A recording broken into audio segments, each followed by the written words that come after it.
Hello, Susan Vincentz here, and we are ready for part 3 of our Zoom tutorial training. So in the past couple of videos, we learned about signing in and scheduling a meeting and inviting users to a meeting right there. So here in this video, we are going to learn about how to conduct the meeting as a host and talk about all of these features along the bottom of your screen.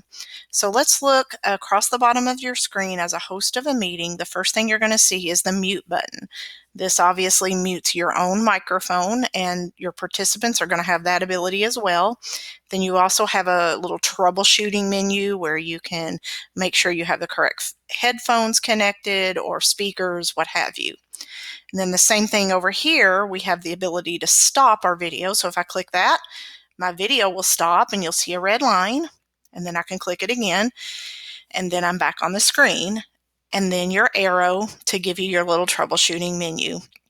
You also have a fun little option here of being able to choose a virtual background. So if I click that, I have various backgrounds here that I can choose to put behind me instead of the regular. So I can click those virtual backgrounds, or to go back to normal, I can click none.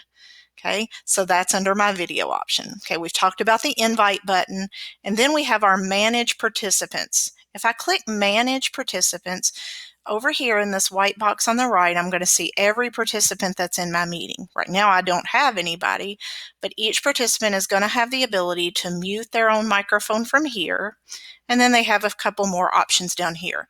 But then you as the host, all the way at the bottom of that white screen, are going to have some more options. So you as the host have the ability to mute all of the mics at once. That way you don't have to talk over them and hear all the extra chatter and background noise that may be in their location. You can also unmute all of your participants. And then over here under more, you have several other choices. You can choose to mute your participants when they enter your meeting. You can allow them or not allow them to unmute themselves. So if you just click on these, a check mark means they're turned on, no check mark means they're turned off.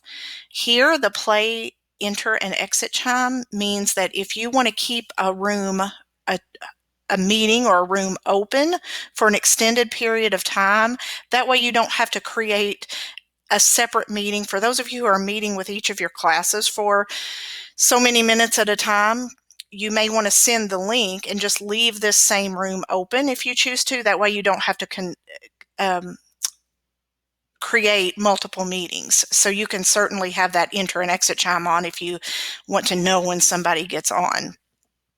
Here is allowing participants to rename themselves. You may want to take that ability off of students so they're not doing silly things.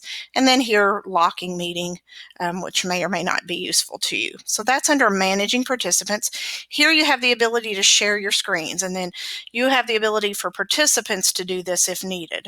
So if you click your menu here, you have some other sharing options, but sharing your screen, once you click that, it will give you the option of what you want to share, and then your participants will see exactly what's on your screen. So be careful when you do that. But this is great for those times when you want to show them a website or just walk them through how to do something on some of your digital curriculum. Here you have the chat option down here. Okay, and then you can chat just to everyone, or you can pick other people. When you have multiple people on, this will be a drop-down menu, okay?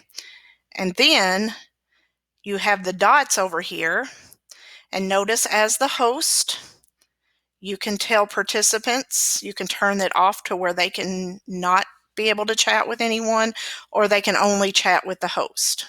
Okay, and then maybe they can only chat with everyone publicly. So you do have options here in the chat with the 3 dots.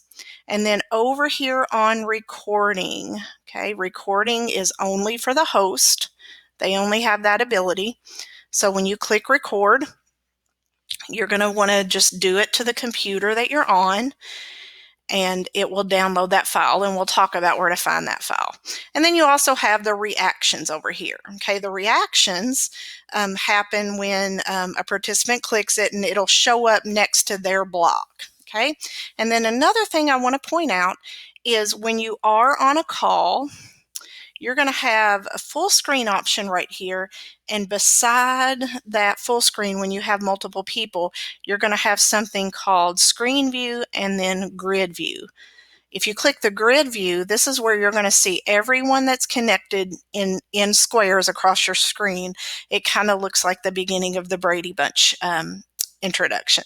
So I personally like that grid view. That way you can it's more personal. You can see people inside of your meeting.